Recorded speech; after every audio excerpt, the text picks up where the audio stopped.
Well my friends, প্রচুর রোগীর চাপ থাকলেও যে চাপে ভিডিওগুলো দেওয়া খুব অসম্ভব হয়ে পড়ে, অনেকটা সময় যায়। তো এই ভিডিওটি না দিলেই নয়, কারণ এটা আগের থেকে দেখানো না থাকলে আরোগ্যের পরে বুঝতে আমাদের অসুবিধা হবে। যারা ভিডিওগুলো দেখছে তাদের বুঝতে অসুবিধা হবে, ডাক্তারেরা প্লাস সাধারণ মানুষ যারা দেখছে। তার কারণ 9-10 বছর ধরে একটি ছেলে হাতে একজিমাতে ভুগছে।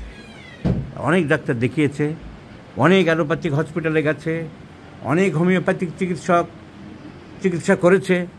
অ্যালোপ্যাথি ডাক্তারদের বান্ডিল সব মলম প্রেসক্রিপশন আছে। হোমিওপ্যাথি আমাদের ডাক্তার দেখেছে। আমরা দেখলাম প্রফেসর ডক্টর মনোয়ার হোসেন, উনি চিকিৎসা করেছেন BHMS প্রথম শ্রেণীতে প্রথম, তো চিকিৎসা করেছেন। ওটা পেট্রোলিয়াম দিয়েছেন,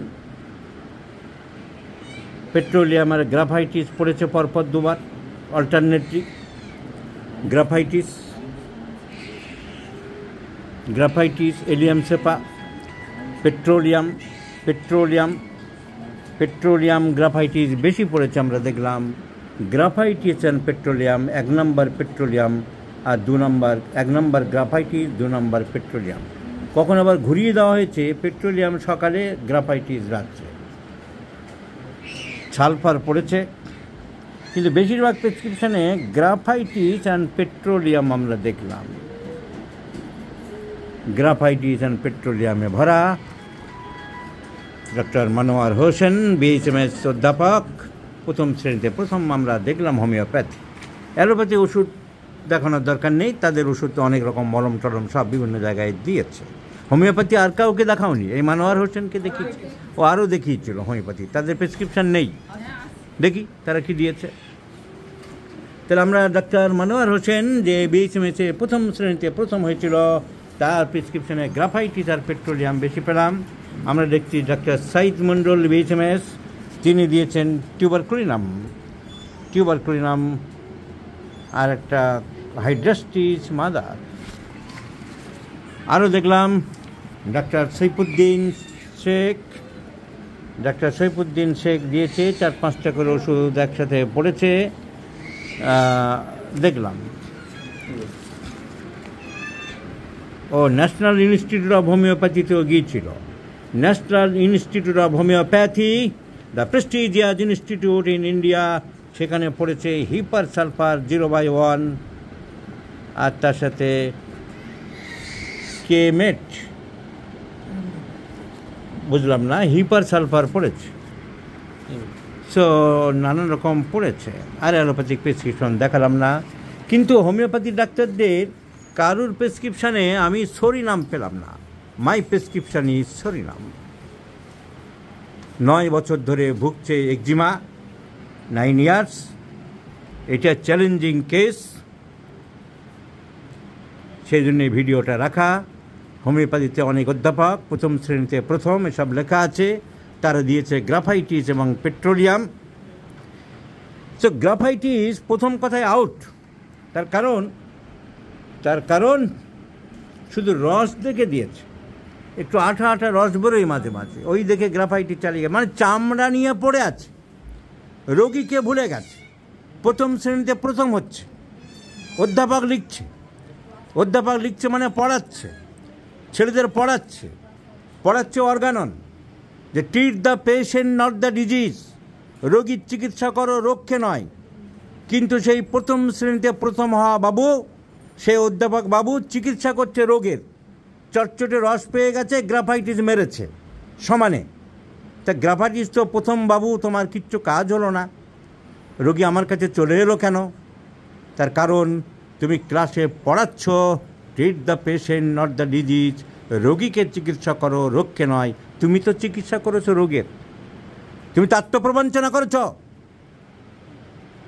তুমি যা পড়াচ্ছ, তুমি বড় বড়াই করছো, আমি প্রথম শ্রেণীতে প্রথম হয়েছি অধ্যাপক, কিন্তু চামড়ার চিকিৎসা করেছ, মানুষের চিকিৎসা করনি।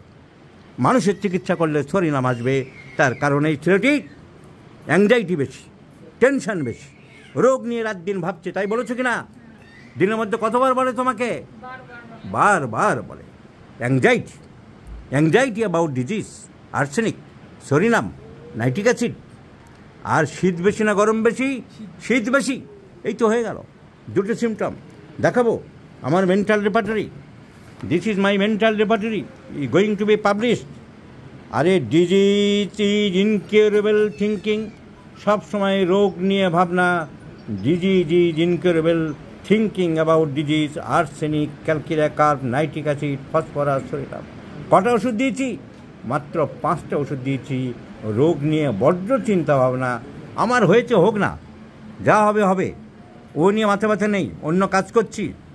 এখন বয়স অল্প, 22-24 বছর বয়স, এখন বন্ধুবান্ধব নিয়ে ঘুরবো তা নয়। ছেলেটা রোগ নিয়ে পড়ে আছে, রোগ নিয়ে ভাবছে, রোগের যন্ত্রণা, রোগের কথা, রোগের ব্যথা। Anxiety, anxiety about disease, psorinum. Chilli patient, psorinum. So psorinum is the choice of medicine. So এই দুটি সিমটমে আমার প্রেসক্রিপশান হয়ে গেল। এবং third symptom, psorinum 100 bar the skin disease, pathology cover করছে, আমার ফিয়ার্স অফ অ্যাকশন কভার করছে। তাহলে আমি মেন্টাল সিমটম জোর দিলাম অ্যাংজাইটি, অ্যাংজাইটি অ্যাবাউট ডিজিজ। খুব টেনশন করছে ছেলেটি, ভীষণ অ্যাংজাইটি। আর এত অ্যাংজাইটি বলে ডাক্তারের পর ডাক্তার দেখিয়ে গেছে। আর শীত বেশি, আর চর্মরোগের উপরে কাজ আছে, ওয়েল সিলেক্টেড রেমেডি কাজ করছে না। So psorinum is the psorinum 1M, only 1M, 4 doses given, followed by PTRS plus. Let's see the result. এই ভিডিওটা দেখার দরকার, শেখার জন্য দরকার। দেখবো মাত্র কয়েক ডোজে সরিনাম সারে কিনা। আপনারা তো বস্তা বস্তা পেট্রোলিয়াম খাইয়েছেন, 4-5 বছর ধরে বস্তা বস্তা গ্রাফাইটিস খাইয়েছেন, সালফারের কোনো সিমটম নেই। চিলি পেশেন্ট, তবু সালফার খাইয়ে গেছেন, হাইড্রাস্টিস মাদার খাইয়ে গেছেন। হোমিওপ্যাথির কলঙ্কিত নায়ক আপনারা। হোমিওপ্যাথি শেষ করছেন, হোমিওপ্যাথির বোঝেন না, হোমিওপ্যাথির মানে বোঝেন না, হোমিওপ্যাথির ফিলোসফি বোঝেন না, হোমিওপ্যাথির দর্শন বোঝেন না। শুধু প্যাডে বড় বড় কথা লিখতে জানেন, কিন্তু রোগ সারাতে পারেন না। তাই তো বলি, large large monkeys, large large বেলি, সিলন জাম্পিং মেলানকলি। আরেকবার প্রমাণ করব, হোমিওপ্যাথিতে রোগ সারে এবং তা কনস্টিটিউশনাল ট্রিটমেন্টের মাধ্যমে সারে। তা রোগীকে সিমটমকে অ্যানালিসিস করে ছাড়ে, রোগীর সিমটমকে এভালুয়েশন করে ছাড়ে, by physician's own tact and talent, by physician's own acumen. ফিজিশিয়ানের দূরদর্শিতা, সিমটমকে বোঝার ক্ষমতা, তার উপরে ওষুধ সিলেকশন হবে।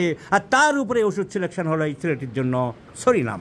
দেখাও তোমার এক্সিমাগুলো একবার দেখিয়ে রাখি সবাইকে, কারণ এই ভিডিও হাত খোলো, এই ভিডিও পরে আবার তো দেখাতে হবে। এই ধরনের এক্সিমা সবাই দেখে রাখুন।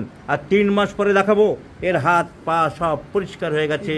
তা যদি না হয় তাহলে হোমিওপ্যাথি মিথ্যা হয়ে যাবে, হোমিওপ্যাথি গণিতের মতন সত্য প্রমাণিত হবে না। Let's see the result.